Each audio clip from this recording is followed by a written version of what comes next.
watch Survivor, and when the show ends, you really want to talk about it with like-minded friends. It might be hard to find some, but don't you shed a tear.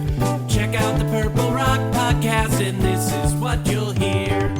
John will make some dumb jokes, Andy likes to yell and curse, and if they're not available, the backup hosts are so much worse. Spend the whole time being jerks, telling you you're wrong, and so we got this other jerk to sing you our theme song. It's the Purple Rock Survivor Podcast.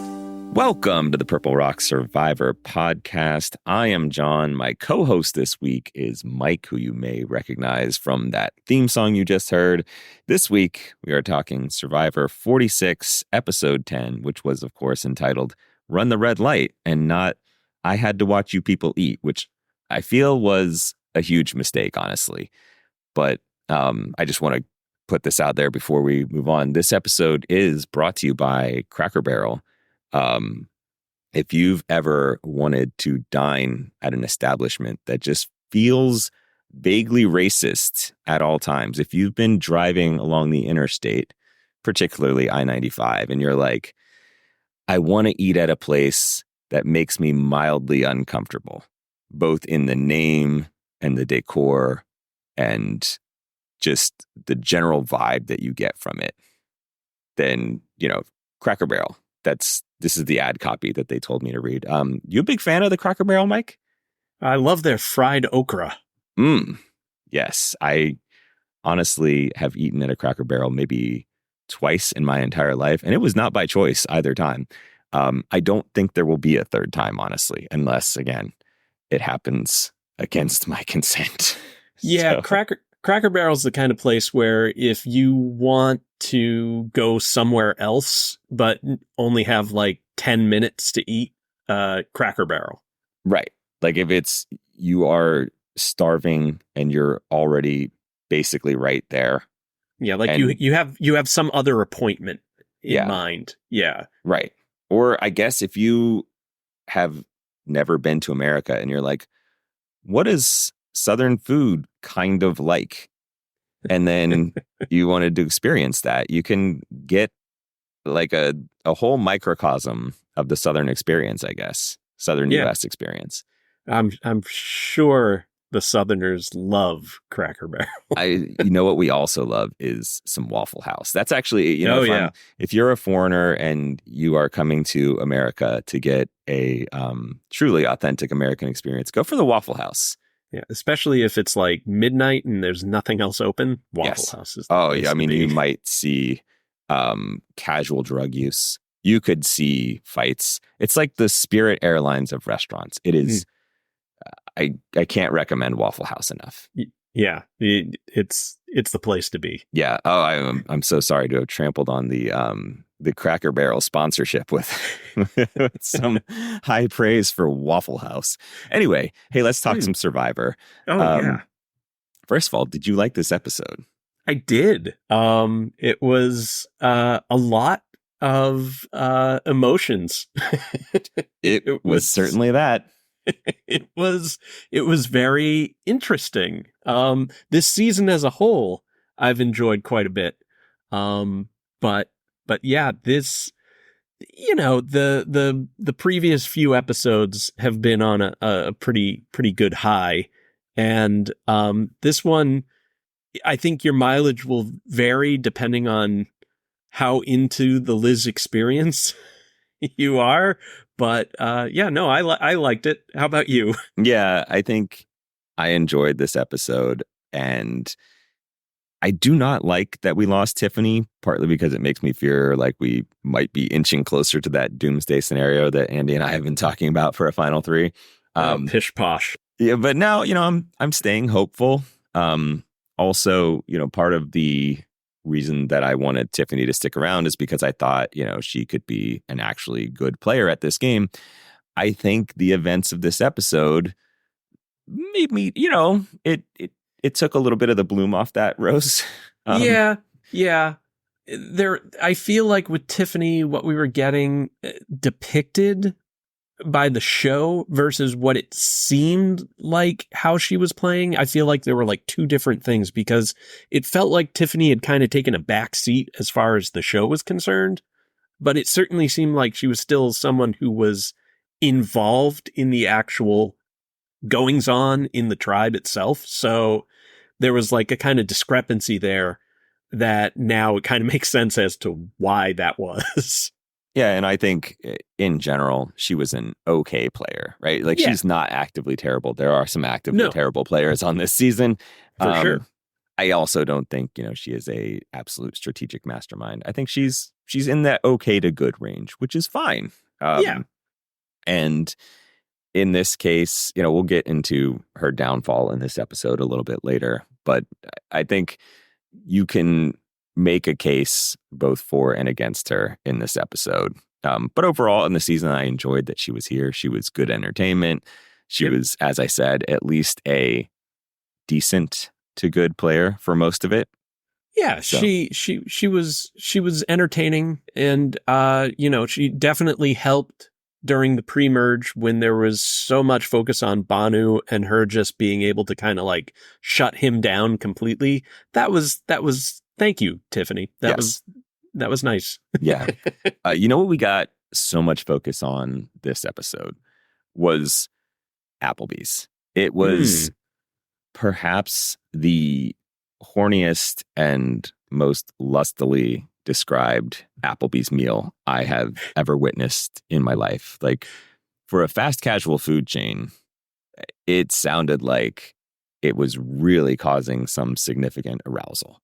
Yeah, and I just want to say, like, compared to last season where they were all like losing their minds over it, like this cast in this season felt like a little less over the top, with one exception, about the food, but like last year it seemed like they were more horny for Applebee's, but the show wasn't as horny for it. Yeah, I think there's often a competition for who can be the most over the top in their love of the fast casual restaurant that decides to sponsor that particular season. I think Probst wins this one, though. Oh yeah, for sure. I mean, he could describe anything and make it sound horny. Yeah, it was a little bit PG-13. Like, you had to ask the kids to leave the room. But as you mentioned, though, there was also someone else who at least gave him a run for his money. Oh, for sure. We'll discuss her a little bit later, because we're gonna set the reward challenge aside for just a moment.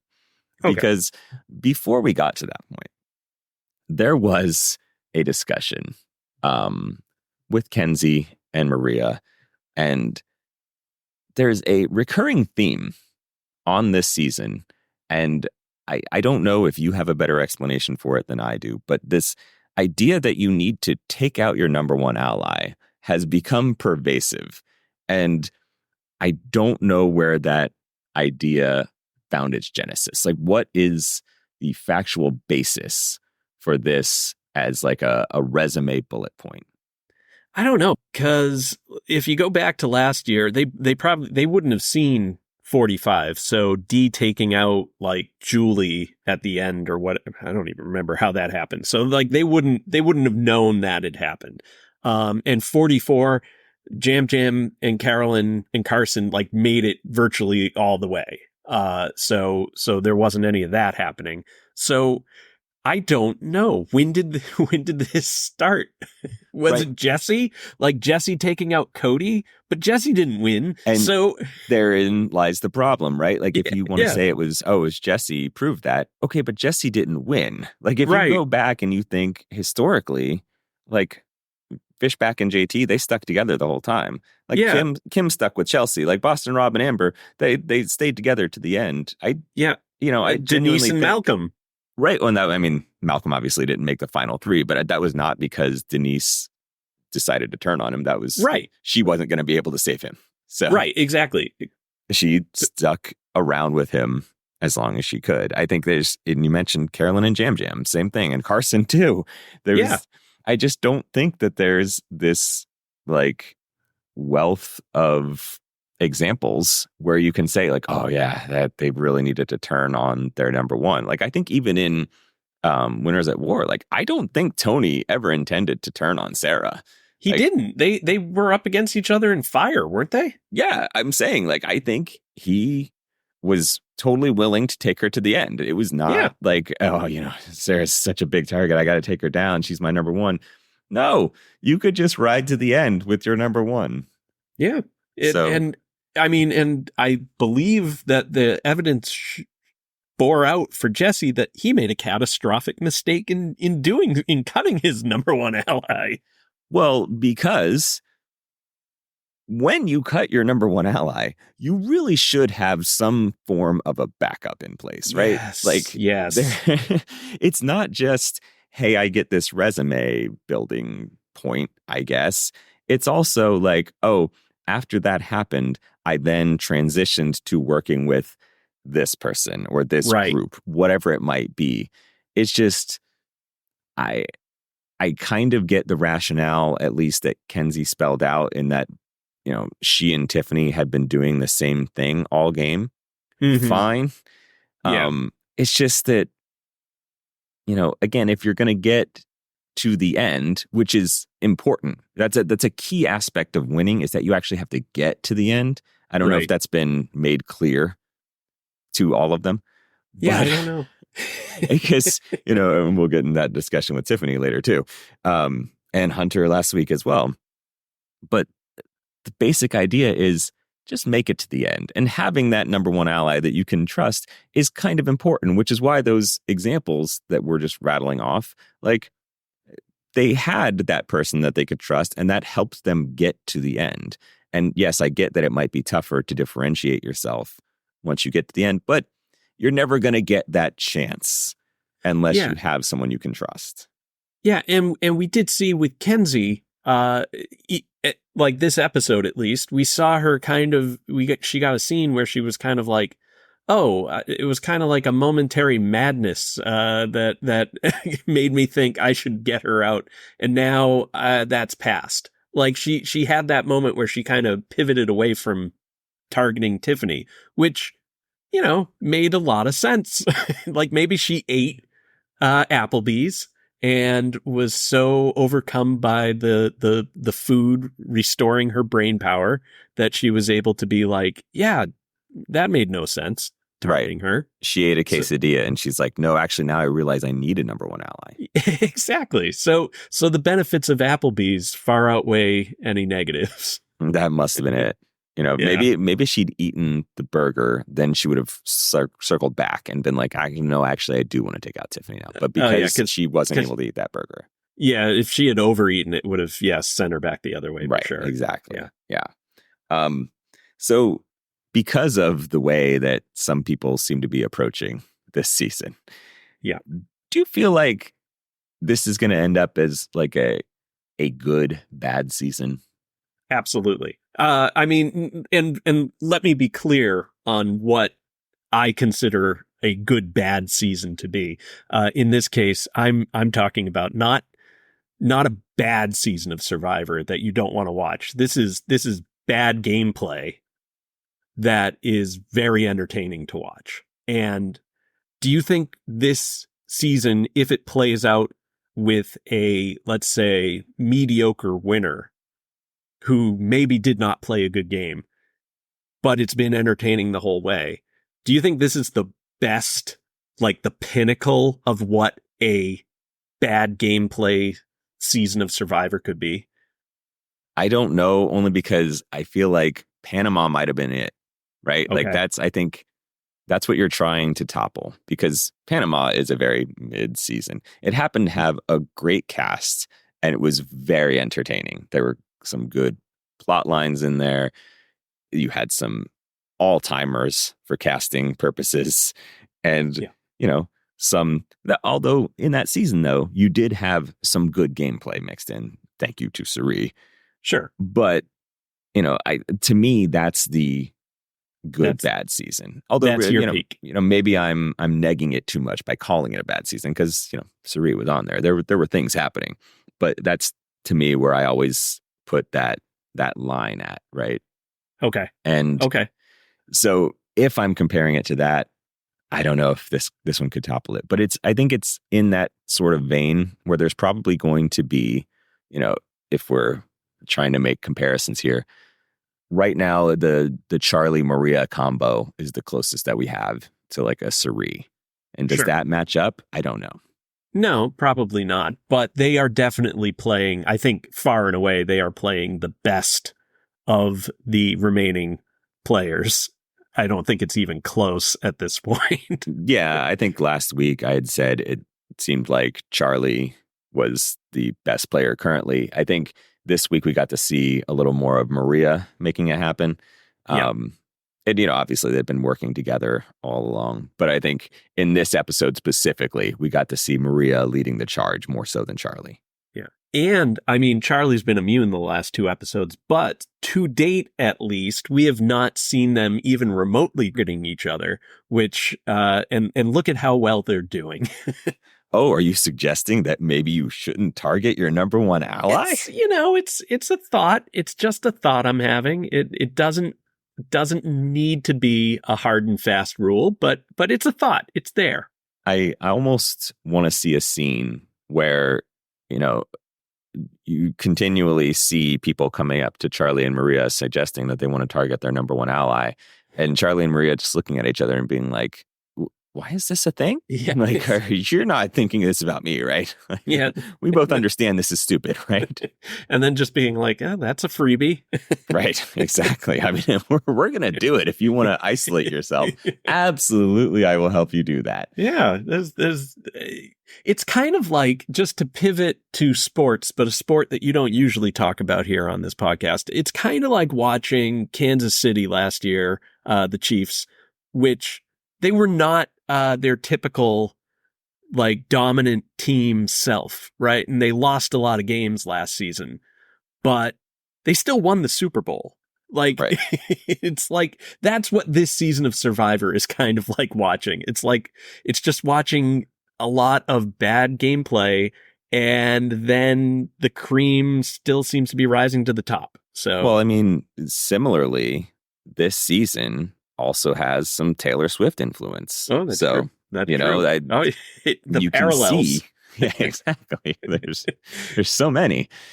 All right, let's finally talk about the thing that I've relentlessly laughed at. I might be a terrible person for this, but I don't care.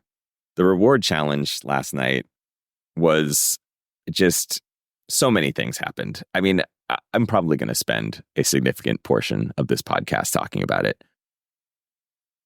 Well, let's first start with the fact that Q won the reward challenge, which was amazing because no one wants to hang out with him. And that in this reward challenge, he's going to get to invite people to hang out with him. Like, by his own admission, he has been just lazily laying on the beach away from everyone all the time. Mm-hmm. So it's kind of like giving them their space. Yes, the person that no one wants to spend time with gets to pick people to come spend time with him. Chef's kiss. There could not have been a better winner for this challenge. Q manages to still deliver gold even when he's not actively taking part in any of the discussions. It was great. So also, obviously, Q's win causes, let's just say, one person more than most to be a bit disappointed. Kenzie, because she had to go on the trip with them. Yeah, well, that certainly was it too. Okay, so first of all, how amazing was it that Q dangled it out there like, oh, I know, Liz, you've been starving and like it's been rough. You haven't eaten in days. Anyway, I'm going to take Kenzie. Like, oh my God. That was so perfectly played. Just an absolute shank. Like, oof. That, like, you absolutely did not need to do that, sir. You could have merely chosen Kenzie without acknowledging Liz and dangling the possibility of bringing her. Yeah. And that was cold as ice. It was.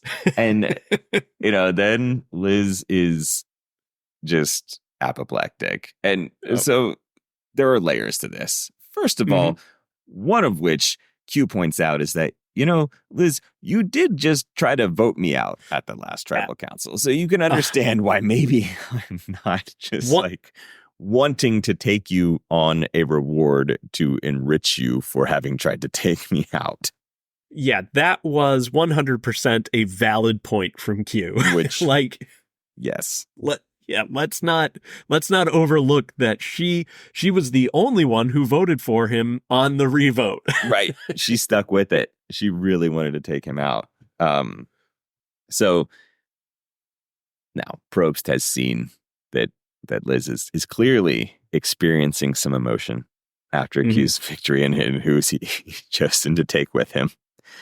And this is why Jeff Probst is so great at his job, right? Because he clearly wants to get good TV, but he also gave Liz the chance to opt out of exploding by saying do you feel comfortable discussing right now? Right. And he's clearly internally thinking please, I want please say yes. Good television. I am the executive producer of this show. I do want you to say yes. I'm going to respect it if you say no, but at the same time, please. Yeah. And go ahead. I just was going to say, I did not expect, in the moment at least, her outburst to carry on for the remainder of the show. The remaining, all her scenes, she's still pissed off. Well, she's still fired up. And it was just wow, okay. And here's the thing. I would not want to personally be judged when I am at my most tired and hungry and at my worst. For sure. Right? Yeah. That said, please let me do that to Liz right now because, she signed up for this willingly, right? No one forced her to go on Survivor. She, as clearly she mentions in this board challenge scene, that, she's been a fan. She's watched with her daughter all these years. She watches every Wednesday. She has to have a whole routine, right? So she's aware of the concept of Survivor. She knew before she went out there that she can't eat a lot of the things that they famously eat on this show, right?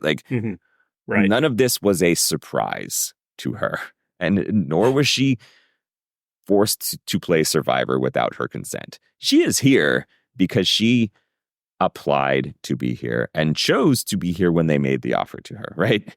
Yeah, and some of the blame also has to be placed on production for, offering that to her despite knowing she can't eat anything. So, I mean, in the same way that they offered to, and now I'm going to blank on her name, the woman from a few seasons back who had she was an amputee, they present to her up front, we're going to run challenges just so they won't be modified in any way. So if you're saying yes to this, you're understanding that you are going to run with your prosthetic or not. And that's just how the game's going to go. Right. We're not going to modify anything for you. Similarly, for Liz, hey, you understand that you can't eat most of the things that you would typically eat on this show. Are you still cool with that? Do you still want to play? I feel like that was a discussion that probably happened. And even if it didn't, as we've established, Liz is well aware of these things. So yeah, just having said that, she knows what she was getting, right? I'm not going to walk into a restaurant with a book and say, let's start yelling, why do you keep asking me about food? I'm trying to read my book in peace. There's expectations. Yeah, I see your point there. Yes, absolutely. You know what you're walking into, right? Yeah. It would seem weird and out of place if I started yelling about how mistreated I was when I was doing something that was out of the norm. So, yeah, Liz, okay. Let's break down her reaction because again, well, there's layers to it because she didn't just blow up about not being chosen because it was also about Q stealing the limelight from her 2 episodes ago. Right. Now, when she yells, "You blew up my game," do you think anyone there knew at all what she meant by that? I doubt it. But Right. there's a chance she may have talked to Venus or somebody about it, but it doesn't seem like anybody had a weird reaction to it though. So maybe they weren't even really paying attention to the words she was saying. It just, to me, strikes me as like Liz definitely had a narrative in her head of how this game was going, where obviously, she's the protagonist, which, let's be clear, that is not exclusive to Liz. Like the people who get cast on this show 99% of the time view themselves as the main character and absolutely believe that the season will be about them, whether they win or lose. For sure. And that is not Liz's thing that she owns alone. There are plenty of people who share that world with her. But right. Yes. And go ahead. In this case, she's got this idea in her head that she had a game plan and it got blown up. But the problem is the perceptions of the other players in this game do matter. And I don't know that anyone perceived Liz as being the mastermind behind a previous vote. Yeah. I know Liz certainly did. I don't know that that was a universally held opinion amongst the rest of the cast. I mean, especially since Venus is also 100% convinced that she led the Tevin vote out. Right. So, there's, and I'm pretty sure, I don't even remember who voted for Tevin, but I'm pretty sure Maria and Charlie were on that plan as well. And so chances are, Liz, it wasn't just Q in that instance blowing up your game. Did it help? No, but yeah, there's other elements going on there. It's again this running theme of like my big move. Whereas, it's not always on you, bro. Like it does take other people to participate in your big moves generally. So I know you want to claim credit for it. And if you were to get to a final tribal council, absolutely claim the credit. And then it's up to the perceptions of the jury whether they decide, yeah, that was you or not, right? But like in Liz's mind, no, it's already decided. She was the one who ran that. And then somehow Q, making himself a distraction, quote, blew up her game. Yeah. Like, okay. Because I don't think anyone else had that read. Yeah, I mean, I do get the kind of that, what do you call it? Not necessarily anger, resentment, I suppose, over when you do something that should be noticeable and everybody's talking about something completely unrelated to that. I get that. It's not something I try to avoid feeling like that in certain cases, but I get it. But you can imagine a scenario in which you should be the employee of the month, and instead they give it to an inanimate carbon rod. Exactly, but you just got to be happy that you didn't burn up on reentry. That's that's the main thing. You got to be able to move on. Homer was able to move on. Exactly. Liz, come on, be like Homer. Also, underrated moment here is that Liz is in the midst of blowing up. Mm-hmm. Venus, of all people, is going to walk over and comfort her. Give her a hug. And then actually, can see the awkward, like, oh, actually, no. Yeah. I'm going to take a step back. Step away. This is not my moment. Yep. And just the level that you have to be at in order for Venus to have a reaction that's like, wow, way to make this all about you, right? Like, yeah. Like, it's impressive. Ooh, yeah. There was, and then you see Kenzie even consider saying something and then thinking better of it. Nope. Everybody's just like, yeah, let's let this go. And the idea that she's not disappointed, but pissed that she was not chosen. Like, why the anger? would suggest that you believed as though you were entitled to some Applebee's because you have not been eating. And I don't think that's how this game works. Yeah, there's a case to be made that if you aren't eating, perhaps you should continue to not eat, like from the other player's perspective. Like, yes, that maybe that will benefit me over you. Right. There is no incentive for Q in this instance to choose to feed you just because. Right. Like if he chose to, fine, he might have his own reasons and motivations for doing that. But it is certainly not a guarantee that he should take you because you tell him you're hungry and you haven't been eating. And because and I get that having a daughter and having a ritual, meal or day where you do something with them, that's your thing. And I get it. And it's important. And there's no diminishing that. Other than the fact that it's, at Applebee's, one of the lowest of mediocre restaurants ever to exist. Applebee's just catching strays in this show. But God, it was the most awkward Applebee's product placement since Russia invaded Ukraine. But okay, so I get that, you have that ritual. That thing with your daughter has nothing to do with Survivor. Well, I mean, I guess it technically has something to do with Survivor outside of the game when you're at home, but it has nothing to do with Q's decision, and it shouldn't. And I'm sorry for you, Liz. I hope you have gotten Applebee's since you've been home. Wouldn't it be funny? And obviously we know that it's not the case because we did see pictures that they showed on the episode. But wouldn't it be funny if this was her like dead grandma lie? Like that she has an Applebee's ritual. Like she planned before the game that she was like, I gotta come up with a heart-tugging story about my love of Applebee's and my daughter, just in case it should come up. And it's like she doesn't even have a daughter. Like that's made up a daughter. She's pulling a Matt Gaetz.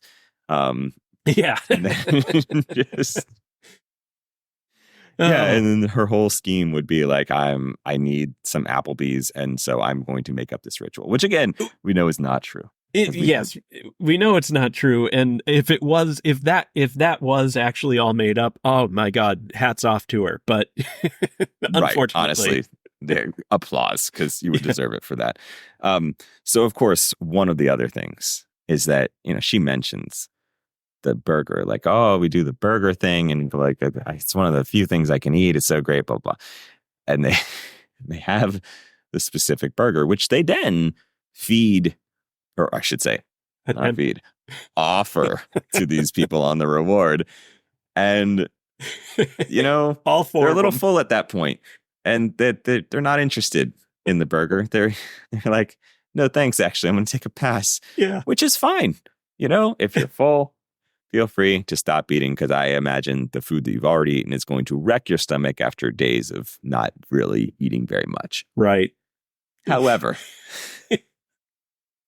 when you get back to camp with that group and you have been explained, you've received an anecdote about this Applebee's specific burger, which you were then offered, it is not incumbent upon you to make everyone aware that you were offered said burger and took a pass because you were too full. I have a question on that. Do you think Charlie was intentionally trolling by asking to hear the details, knowing Liz was right there? It's entirely possible because, they wanted Liz to get, her vote steered towards someone in that group. Now, is that necessarily going to make it easier to get her to vote for Tiffany? Who knows? But regardless, Charlie and Maria want this vote going to someone that was on that reward, and obviously not Maria. Yeah. So, and Tiffany certainly didn't help her cause by being the one to describe in detail how she did not have the burger. Exactly. Again, it's the thing I always say about social media. You could simply not post that. In this case, you could simply just not say that. You could leave out that detail and everyone would be fine. Absolutely.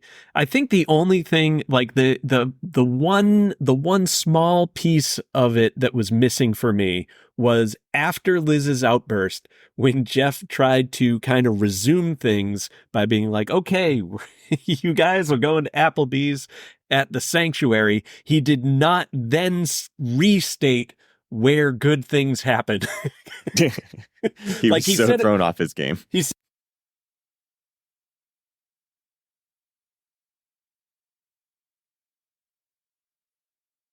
Well, I mean, we also got, he's been filming all of these, hey, apply to be on Survivor things on location. And you can clearly see like the challenge will be in the background or something that just took place will be in the background. Yeah. And so this one was wow. Yeah. How he started his plea to come be on Survivor. Wow. If you think emotional outbursts like this are great, come apply to be on the show. Oh, it's really one of those things where, again, that was a choice you made to film your solicitation to come be on Survivor. At that moment, you could have simply said, you know what, guys, today's not going to be the day. Yeah, let's take a break. That's a wrap. But it was a very funny, like, just add on to the end of that scene to have Probst then just kind of look at you like, well, what are you going to do? And then solicit you to come on Survivor. All right. So moving on. Let's keep talking about Liz, though, because we eventually get to another challenge. And at that challenge, we saw they tried to offer this group some rice before, and the group did not take it, which was a first in this modern era or what we're calling the modern era.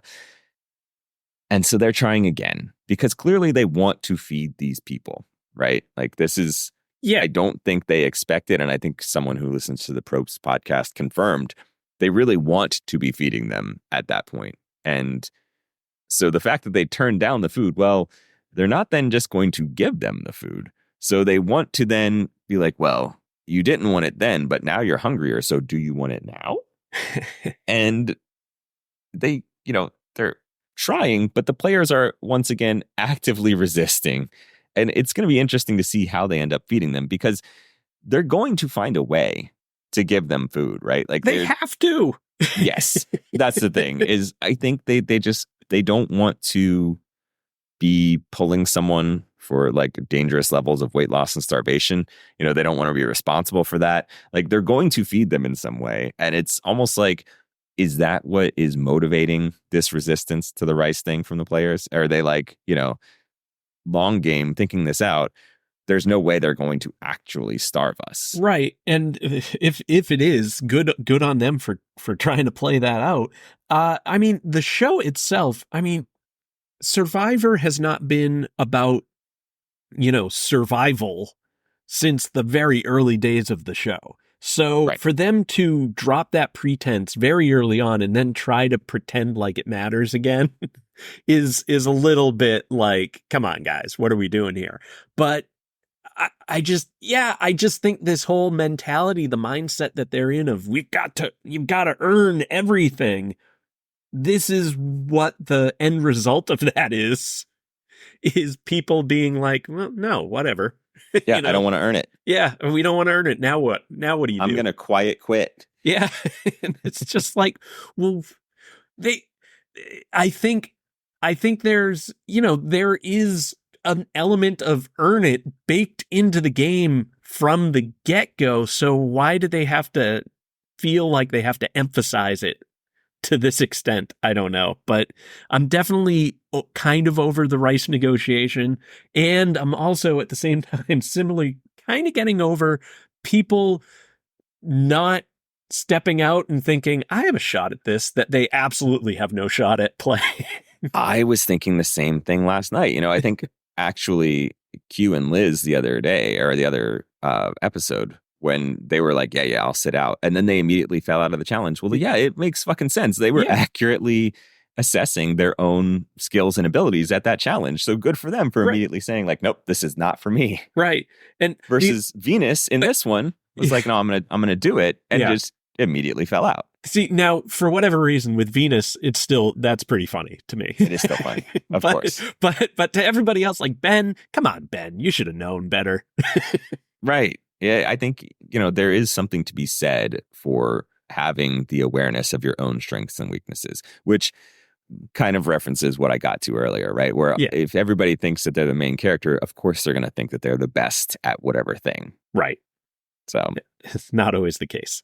Right. Yeah, I do think I think we, with Charlie there though, he has correctly assessed his abilities in the last two negotiations. I mean, he almost won the one against Hunter on the pole, and he definitely won the bucket challenge here. With his hand gripping exercises. That's right. He was working on grip strength, which, over the years, we've seen some evolution on what should you be practicing prior to going on Survivor. It's become like de rigueur to like, oh, I've studied these puzzles and whatever. We've seen that from Hunter. We saw it from Carson. We've seen people who have like printed their own puzzles, and Christian, they want to become exactly. You want to become a puzzle master before you even go out there, right? Like that's been a thing. Fire making. Sure. Seems like a skill. Yeah. You would want to learn. Swimming. Yeah. That's important. Or at least it has been historically. Mm-hmm. So now we've added grip strength to the rotation. So if you're thinking about going on Survivor, is this the sort of thing that you're considering as important? I wouldn't have been until this last episode, and now I'm thinking, okay, that makes sense. We talk about in the comments and have over the years that, one of the most overlooked skills, though, is, of course, throwing things into and onto things. Yeah. Like that's a hugely important skill. We have seen a master of that skill in Reynolds. Mm-hmm. And even just this episode, you saw that if you were able to throw things onto things, you could have won yourself a delicious Applebee's meal that you ate most of. And or at least you could make Liz explode. Like if Charlie was able to win that, maybe he wouldn't have taken Liz and she would have exploded at him. It would have been awesome. That's true. I mean, so I think now you have a range of skills or talents that you can work on and develop prior to going on Survivor. So, if you're keeping like a checklist and you're applying for the show, fire making, now you got to add grip strength to it. Yeah. Yeah. So, potential people who are swayed by that awkward Probst invitation to apply. There you go. Now you've got your list of things that you have to prepare for. Really get a nice tight grip going there. Hey, also one more thing with the rice negotiation. Yes. Like I don't recall having ever seen a like, oh, here's an individual jar of rice. It's hard not to think, I don't like to get into the fan fiction-y conspiracy theories that a lot of Survivor viewers enjoy. But like, it's hard not to think that was not like a, please God, Liz, we need you to eat. Here's a jar of rice. Yeah. Right? That felt like a mandate more than anything. Like, for the love of God, step out of this challenge. And I mean, to the point that Probst was saying like, hey, everybody else is telling you, like, no, they understand. Like, I think he was clearly trying to gently nudge her towards the, please just take the fucking rice. Yeah, like, don't worry. Nobody thinks you're a target. Just eat, please. Like, if she was a target, they probably wouldn't have cared, right? Because they'd be like, well, maybe they'll vote her out and she'll be able to eat when she gets to Ponderosa. It's like, no, they are not targeting her. Nope. We need to feed her. Well, speaking of targets, though, in this case, Tiffany was the actual target. And first of all, do you feel like this was the time to target Tiffany? Sure, why not? I mean, from the perspective of she has an idol still that everybody knows about, and she said previously she was going to play it, and then she didn't. Well, now she's definitely got this idea that she can skate by and not have to play her idol until it absolutely necessary. And I think she was factoring in that there was no need for her to do it, and it was the best time to take her out. And I think for Maria and Charlie in particular, it makes a lot of sense. Yeah. I think we kind of addressed earlier that I don't think it does for Kenzie necessarily. Yeah, no. And ultimately, she didn't choose to target Tiffany. Yeah. But the one thing that I thought of, and I was like, am I alone in this? But there was, in our Purple Rock Slack chat, there were others who had the same thought. Why was it necessary to even get the fifth vote? I don't think that you need to bring Liz in on this. Like, I think you could just go with 4 and force that tie. I think functionally you're going to get roughly the same outcome anyway, right? Like, once you've done that, Tiffany either plays her idol or she doesn't, right? Right. So now you're tied 4-4. If she played her idol, if you had 5 votes versus 4, it doesn't matter. Right. She's going to be safe either way and Q goes home. Right. Now, if it's 4-4 and they're tied and Tiffany didn't play her idol, well, shit, now Tiffany didn't play her idol. And this is like the chance post-vote to say to the other side, like, hey, Tiffany has an idol. This is the time to do it. Like, now we can take her out and, no repercussions. The vote's not going to bounce to you. You know who is going to get eliminated if you switch your vote. No one is that strongly they're not going to go to rocks, right? They're not going to hold out and be like, no, there's no way that I can vote for Tiffany instead.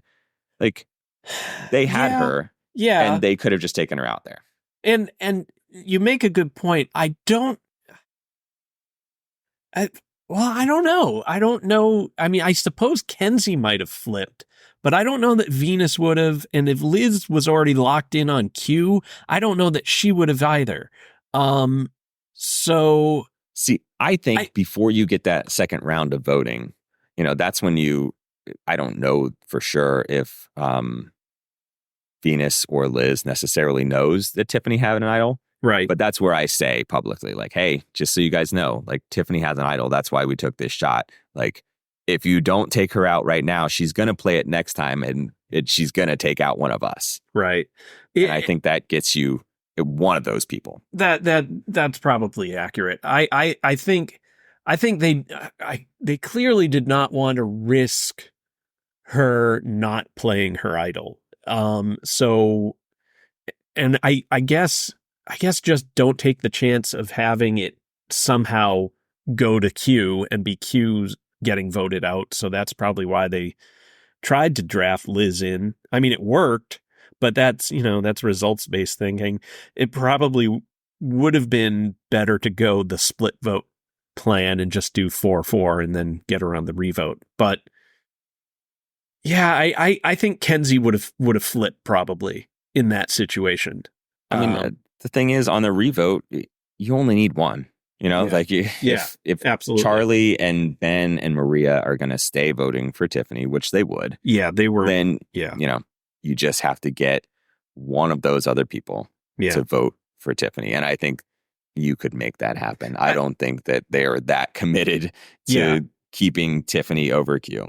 I think for Kenzie's game, I actually think it's probably better for her game that she was not in on the plan to get rid of Tiffany, because I think, like, were it to come down to like a final 3 situation with her, she could then be like, I was loyal to you the whole way.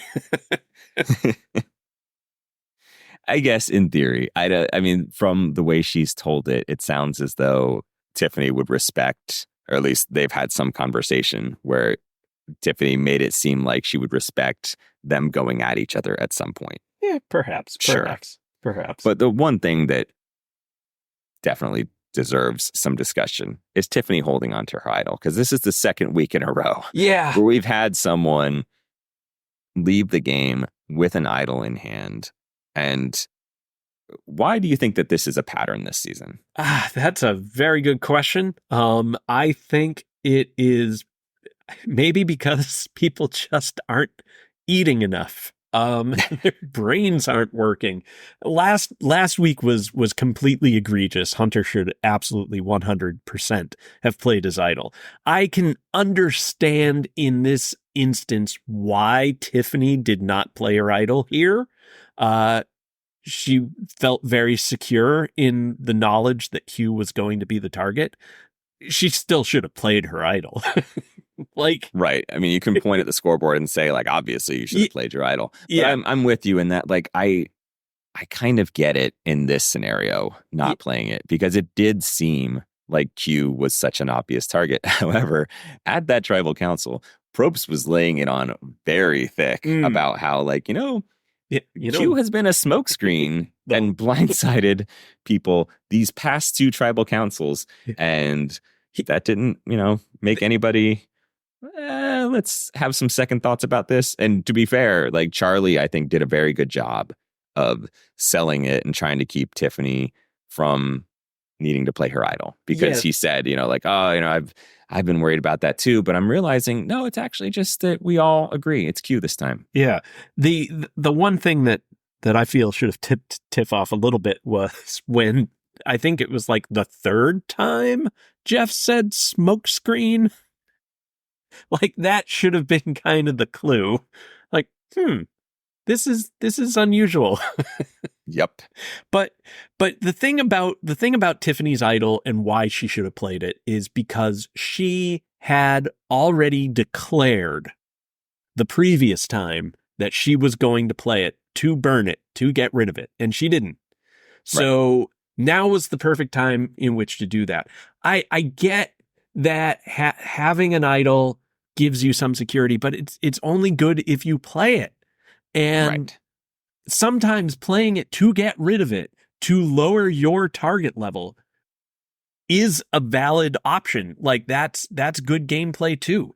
Like, I would rather waste my idol to say, hey guys, I'm not as big a threat as you think I am, and then be able to stay and maybe try to find another idol the next time.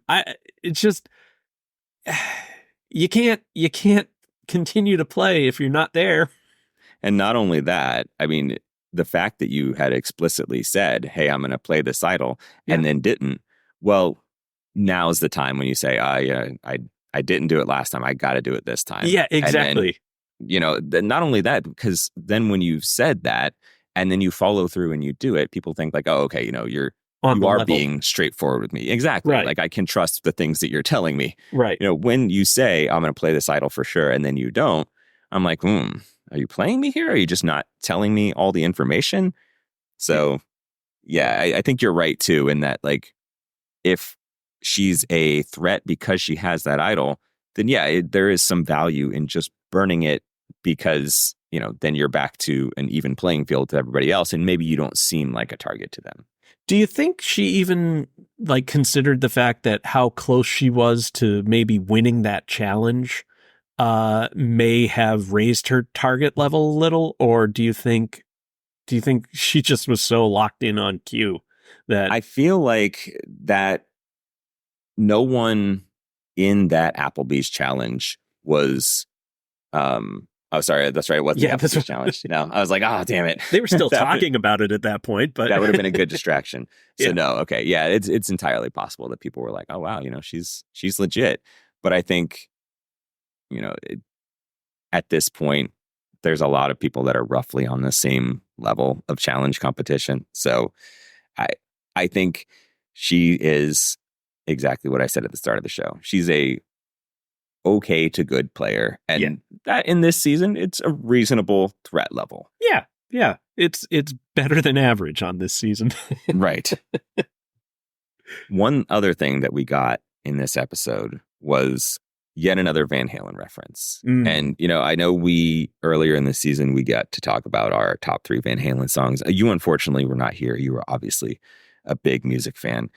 So with that in mind, and because I do feel bad that you missed that, I think it's only right that we discuss our top 3 restaurant chains. Oh, wonderful. And and now I want to be clear about some ground rules here. Okay. You can go regional, but like you have to it has to be recognizable names. Like names, we need lots of locations. It can't be like this place down the street from you that has like 3 locations. Like no. You have to have a significant portion of America that would know which restaurant you're talking about. Okay, this one's going to be embarrassing because all those restaurants are terrible. Yes, but that's the thing is you are embracing that and you're saying of this list, this with these qualifications, here is what I would pick. Okay. All All right. right. So what is your number 3 then? Let me think about this a second here. I'm going to go with my number 3. I'm going to go with Chili's. Chili's because, you can go in there and you can get some ribs. They're always got some good rib flavors. They have some nice salads, and you can eat and be out of there in like 25, 30 minutes. Yeah. Are they the baby back ribs people? They are the baby back ribs They, people. see? Yes. Yeah. You know, yeah. They got a memorable and catchy jingle. I mean, I'm not going to say it's the greatest rib place that you can find, but for a chain restaurant, it's nice. It's got some nice qualities. All right, for me, my number 3 is going to be Shake Shack. I'm not even that into burgers, but they make a good ass burger. Like if they were offering me Shake Shack and I had this challenge, like I would have been like Liz yelling like, I will spit on your grave if I don't get a cherry pimento burger or whatever the hell it's called. Shit's pretty good. Shake Shack. You know? Okay. What's your number? Again, oh, go ahead. We're we're grading on a curve. Exactly. We're going from chain restaurants. So here, yeah. There's no judgment being passed here. Yeah. And I'm looking forward to seeing the ones that come up in comments this week. Yeah. All right. What's your number 2? See, I feel bad for this because like it's almost cheating and I don't care. It's my show, so I can do this. It's for me, it's a tie. I'm going to have Red Lobster and Cheesecake Factory bunched in together at number 2 because I feel like it's sort of the same vein for me here. Like number 1 with Red Lobster, like Beyonce mentioned in a song, their Cheddar Bay biscuits are legit as hell. They're so freaking good. And that was absolutely aspirational dining for me when I was a kid. Like that to me seemed like, oh my God, I'm so fancy. I'm going to Red Lobster. Oh my God, I must be, I'm like the Monopoly man with my little monocle here. And then, Cheesecake Factory, like they have a menu that is the size of a novel. They have food that would be 3 meals in basically any other country and just a 2,000 calorie slice of cheesecake. It's nuts. It's insane. And you get enough calories that could genuinely last you for a solid week were you on Survivor. Yeah. So I'll say Cheesecake Factory / Red Lobster for my number 2. Yeah. What about you? Well, Cheesecake Factory is very indulgent, I think. Yes. Is the term to go with there. For me, my number 2 is going to be Five Guys Burgers and Fries, because you go in there and you get to kind of choose all your toppings and you pay an exorbitant amount of money. Yes. For a burger that, is it better than Burger King? That's debatable. Is it more expensive than Burger King? Absolutely. But you do get an 8 metric ton amount of fries, and those fries are damn good. And they have one of those soda machines that you can get ooh, I want a cherry Sprite. Oh yeah. Yeah. The little remix things where you just pick and choose your flavors. Yeah. And that's always fun. And I do like when, I don't know if they still do this, but I like when I go in there and they're like, 1 at the door. And I feel alone and sad. I don't know that I've ever heard that. All right, let's move on to our number 1. I'm going to be gracious and let you go first with your number 1. I'm going to go with the DQ, Dairy Queen. Ooh. They have some with restaurants. And you can go in, get a burger, get a dilly bar, get a Coke if you're thirsty. Mm-hmm. Yeah. There's always room at the DQ. It's funny that you say that because my mom fondly talks about going to the DQ. She's a fan. There's something about it that just takes me back to being like 7 years old and just wanting anything from there, I want, Mr. Misty, please, I'll have that. Sure. That slushy drink. I don't care. Just give me all the grape squirts you can. So for me, my number one, and honestly, this is possibly the most John choice I could possibly make. It is Sweet Green. Oh, And Sweet Green. it's just, it's healthy shit, just all thrown together so you can hit your macro goals for the day. And then there's just an amazing dressing to put on top of it so you can stomach it all. It's, again, I can think of no more perfect casual dining chain for me than Sweet Green. Sweet Green is like legitimately pretty decent place to eat. Like that's kind of going above and beyond the parameters of this, I think. I mean, we're talking casual restaurant chains. You're not getting all dressed up to go to Sweet Green. That's true. That's true. But it's you can at least pretend like, if not actually, you can say, this is healthy for me. Right. Yeah, that's true. I did not specify in the ground rules that it had to be trash food. Yeah. So I definitely went that direction, but I'm with you. Sweet Green's good. Sweet Green's good. And there's nothing wrong with some trash food in moderation. Moderation, yeah. I'm putting my Sweet Green at number one. All right. Let's move on. There was some discussion this week. Apparently Probst had an event somewhere. I don't know the details. Why would I be expected to follow such things? What am I, a Survivor podcaster? And he had an event and he said, hey, we are going to do a returnee season for 50. And, obviously this always gets the fandom community a buzz. So I think we should just do very quickly, a bonus top 3 list for this week. All right. Of 3 players that we would like to see as returnees for Survivor season 50. Okay. All right. Do you want to go first or do you want me to go first this time? Sure, I'll start. Okay. Number 3, I'm going to go with Caleb. I think Caleb brought a lot of energy. He was very fun, possibly the only fun element of that season. He's Canadian. That seems to be a thing lately. Like, let's have Canadians on. And he talked basketball. Like, these are all endearing things. And I'm trying to mostly stick to modern era players in this. Although really my metric was more like people that we have not seen come back, which covers all of the post 40 era, of course, but also some seasons before that. Sure. I am going to go with, for my number 3, and I think Caleb would be a fine choice, by the way. I'm going to go with Jelinski because the man is a legend. And we don't know what the season's going to be. It could be all winners. It could be no winners. It could be any number of configurations. But if they go legends, there's none from the new era more legendary than Jelinski. Well, I mean, I said the other week, like, I don't think we've had a first boot with this much impact possibly ever on this show. And he could. So it would be very funny too that we could potentially have the second ever Francesca double first boot. Absolutely. That would be, it would be, you got Tony and you got Sandra, you got Francesca, you need Jelinski. Got to balance it out, right? Yeah, absolutely. Yeah, it's a good point. Yeah. So, all right, let's go with your number 2 then. So my number 2 that I originally had, I think is going to be your number 1. So I'm going to swap out that number 2 and I'm going to say Davey. I think we need Davey Rickenbacker back. He was very good on I was going to say Millennials versus Gen X, but it was David versus it's David versus Goliath. And I think he would be someone that I would actually like to see play again, and would bring that same level of entertainment that he brought the first time. I agree. I think Davey would be good to see back on the show.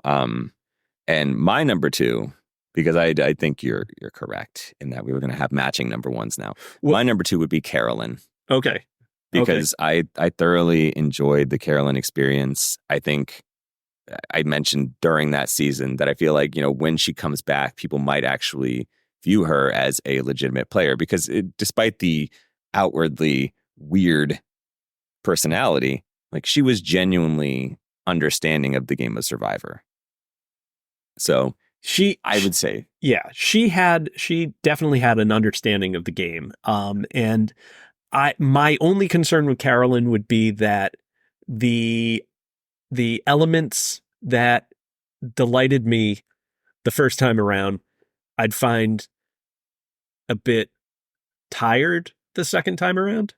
See, my thinking is that I wouldn't, only because this was not an act for Carolyn. no. She Yeah, is genuinely that person. And thus, as long as she's going to stay genuine, I would continue to be a fan. Okay, that's fair. Yeah, No. I can agree with that. And we're not going to have the same number one because I chose to remove my pick in general just because I figured you should have it. Okay. But I do believe that this person should be there as well. Okay. But so I should be doing. Wait, are you doing your number one now? You can do your number one. That's Okay. fine. All right, my number one is Penner. Again. Yes, Penner is my all-time favorite, and I think he should be on every season of Survivor if he wants to be. He is Okay. he is 100% the best at framing a story and being able to explain things. He doesn't play the game necessarily well, but that's fine too. He's just supremely entertaining, and yeah, there's no other choice for me. Penner, 100%. Yeah. Okay, well, and then similarly, there is no other choice for me. When you mention the idea of a returning season, my instinctual knee-jerk reaction to that has been that should not exist unless Angelina is involved. Right. Angelina is the first call you make when you're having a returning season. And I've said that ever since David versus Goliath aired. Yep. It's still true today. Yeah. And 100, I am in 100% agreement with you. I just didn't want to steal your thunder. That's fine. All right. So you can, of course, find this podcast and our comment section on purplerockpodcast.com, where you can tell us both your top 3 restaurant chains and your top 3 returnee requests for Survivor Season 50. Mm-hmm. Anything else that they will need to know, Mike? That they should choose the bear. Oh, boy. This is a social media reference that I only tangentially understand. But yeah, me too. Up until yesterday, but now I get it. Okay. All right. With that said, hey, let's let people hear your voice again and hit the theme music. Oh, wonderful. This is the copyright-free outro to the Purple Rock Survivor podcast. Thanks for listening.